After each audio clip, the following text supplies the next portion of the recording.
포도주를 즐기는 사람, 풀어 써서 그렇지 술꾼이란 소리를 들었다는 얘기인데요. 예수님 본인이 그것을 부정하고 있지는 않습니다. 많이 드시긴 하셨나 봅니다.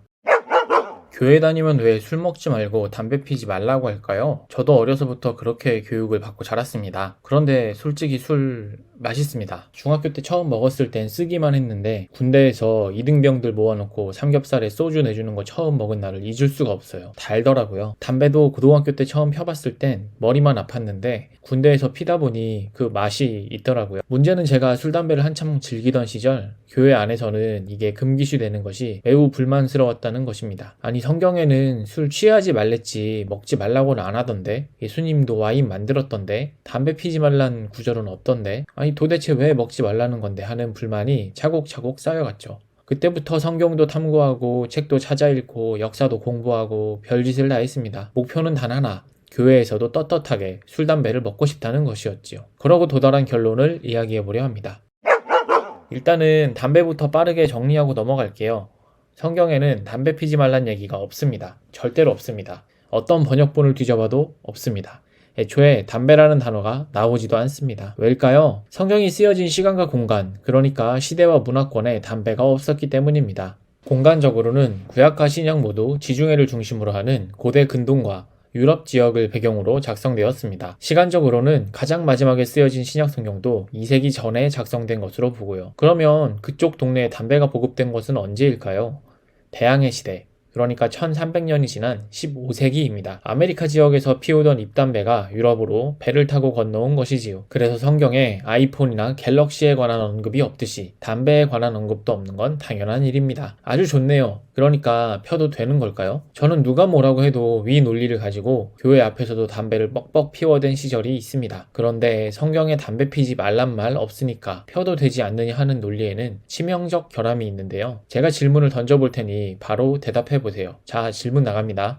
그러면 성경에 마약하지 말란 말 없으니까 마약하실 건가요? 그러니까 단지 성경에 하지 말란 말이 없으니 해도 된다는 것은 아주 무리수가 따르는 주장인 것입니다. 담배나 마약이나 건강에 백해무익하고 중독성이 있어 몸 망치고 인생 망치기 딱 좋은 재료라는 것은 동일합니다. 저는 담배를 끊었는데요. 신앙적 이유로 끊은 것은 아닙니다. 피우면 입에서 냄새나고 몸에서도 냄새나고 치아 건강에도 안 좋고 몸이 피곤해서 끊었습니다. 담배는 신앙의 성숙과 관련 없고 성경에도 언급된 바가 없지만 단 거 좋아하면 살찌고 당뇨가 올 수 있으니 식단을 관리하는 것처럼 자기 몸을 아끼고 아프기 싫고 건강하게 살고 싶고 주변에 간접 흡연으로 피해주기 싫으면 끊는 것입니다. 단순히 담배 핀다고 그 사람의 신앙을 판단하는 일도 아닙니다. 세상사에 찌들어 담배라도 피면서 쓰린 마음을 하나님께 기도로 올려드리는 마음, 담배 펴본 신자만 합니다. 청소년들 얘기 안 할 수 없겠죠? 끊으라고 한다고 끊을 것 같나요? 절대 그런 일은 없습니다. 오히려 더 피우겠죠. 자기 몸을 망치는 아이템인 걸 깨달으면 끊지 말라고 해도 끊습니다.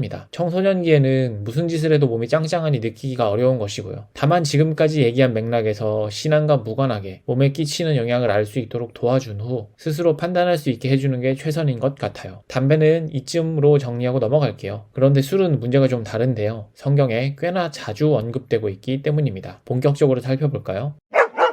이 분야 가장 유명한 에베소서 5장 18절 읽어드리겠습니다. 술 취하지 말라. 이는 방탕한 것이니 오직 성령으로 충만함을 받으라. 교회 내의 음주론자들은 여기서부터 시작합니다. 취하지 말랬지 마시지 말란 말은 없었다 라는 논리입니다. 맞는 얘기입니다. 저처럼 술을 맛있다고 생각하는 분들께 좋은 소식이 또 있습니다. 술 먹는다는 자체로 정죄받지 않아도 되는 근거는 성경에 생각보다 많습니다. 한 가지 여쭤보겠습니다. 예수님이 가나의 혼인잔치 때 만든 음료는 포도주일까요? 포도주스일까요? 포도주였습니다. 초대교회는 성찬식 때 와인을 마셨을까요? 웰치스를 마셨을까요? 와인을 마셨습니다. 마태복음 11장 19절에는 이런 말씀이 있습니다.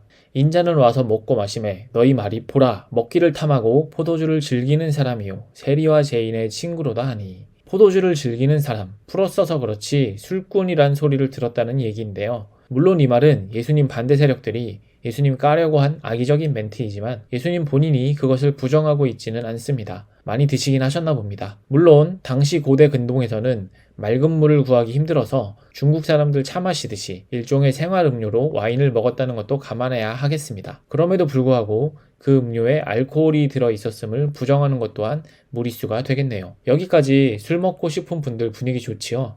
그런데 성경을 근거로 음주하는 것이 이런 방식의 접근을 통해서라면 문제가 생깁니다. 자, 술 취하지 말랬지 마시지 말란 말은 없다. 그리고 예수님이 만든 거 포도주스 아니고 와인 맞다. 그니까 맘 놓고 마신다. 이런 분들께 절망적인 성결 구절도 소개해드립니다. 잠언 23장 31절 말씀입니다. 포도주는 붉고 잔에서 번쩍이며 순하게 내려가나니 너는 그것을 보지도 말지어다. 아이고야, 이게 무슨 일입니까? 쳐다보지도 말라고 합니다. 동네 편의점 네캔 만원 코너도 못 보게 생겼습니다. 금주건 음주건 문맥은 놓고 문자적으로만 읽으니까 이런 논리 오류에 빠지게 되는 것입니다. 결론을 정해놓고 원하는 성경 구절을 끼워 맞추면 항상 이렇게 됩니다. 성경은 해석이 필요한 책입니다. 하나님과 인간의 관계가 인격적이기 때문에 그렇습니다. 기계를 다루는 매뉴얼은 인격적인 관계가 아니라서 맥락을 살필 필요가 없습니다. 그런데 인격과 인격의 관계에서는 맥락에 따라 같은 말이 다른 의미를 가지게 됩니다. 잘한다는 말이 잘한다 너 이렇게 들리면 잘못하고 있다는 뜻이 되듯이요. 디모데전서 5장 23절에서 바울은 자신의 제자 디모데에게 이렇게 권합니다. 이제부터는 물만 마시지 말고 위장과 잦은 병을 생각해서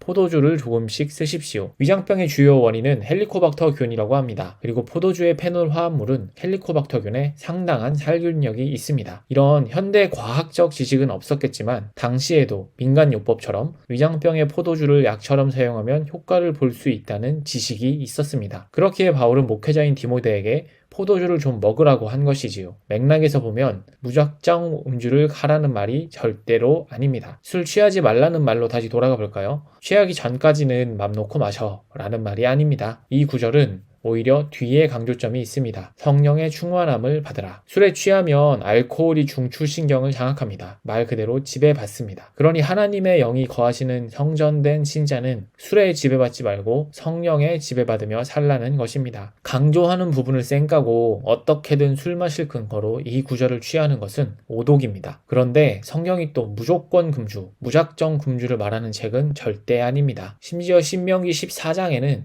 11조 헌물을 포도주로 바치라는 내용도 있습니다. 전도서 9장 7절에도 이런 구절이 있습니다. 너는 가서 기쁨으로 내 음식물을 먹고 즐거운 마음으로 내 포도주를 마실지어다. 맥락에 비춰봐도 맛있게 잘 마셔라 하는 말씀도 분명 있습니다. 그래서 마셔도 되냐고요? 안 되냐고요? 지금까지 살펴본 바로는 단순히 성경에만 근거하여 예수 믿는 것은 곧 금주자가 되는 것이라고 공식화하는 건 무리가 있다. 요 정도 결론을 내릴 수 있겠습니다. 그럼에도 불구하고 제 경우에 술 마시는 것을 지양하는데요. 첫 번째로는 담배와 마찬가지로 건강하게 사는데 방해가 되기 때문입니다. 한 살 한 살 나이를 먹을수록 술 마신 다음 날이 피곤해요. 안 그래도 피곤한데 더 피곤하게 살고 싶지는 않습니다. 두 번째는 기도하는데 방해가 되더라고요. 제가 기도를 열심히 하게 된 계기가 생긴 날 이후 개인 기도 생활이 회복되기 전에는 전혀 느끼지 못하던 문제인 건데요. 술 마신 날은 당연히 기도가 잘 안 됩니다. 독서도 잘 안 되고 게임도 잘 안 되고 운동도 잘 안 되듯이요. 술 취한 사람이 입 닦고 발 씻고 잠들면 다행이죠. 지금 넌지시 말씀드린 부분을 한 번 더 강조하자면 술 그 자체가 악마의 물방울이라서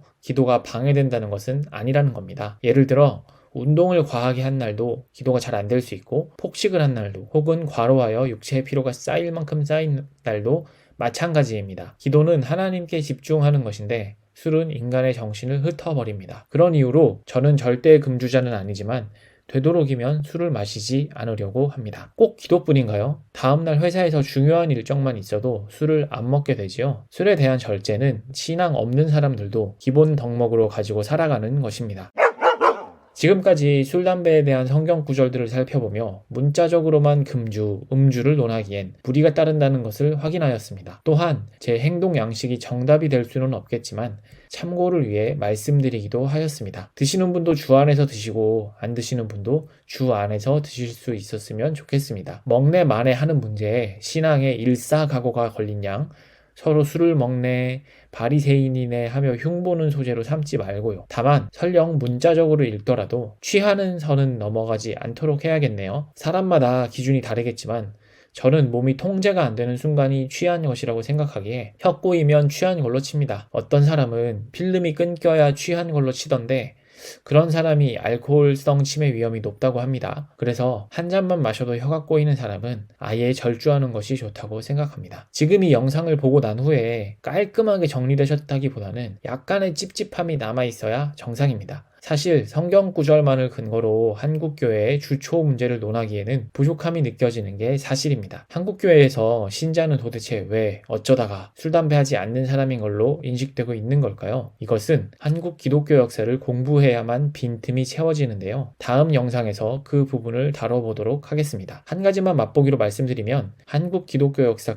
초반에는 교회 입구에 담뱃대를 걸어놓는 장죽거리가 있었고 사경회, 그러니까 부흥의 중간에 막걸리를 제공하기도 했다고 하네요. 정말 흥미롭죠? 다음 영상에서 자세히 안내드리도록 하겠습니다. 지금까지 술, 담배 먹으려고 성경 연구한 썰이었습니다. 감사합니다.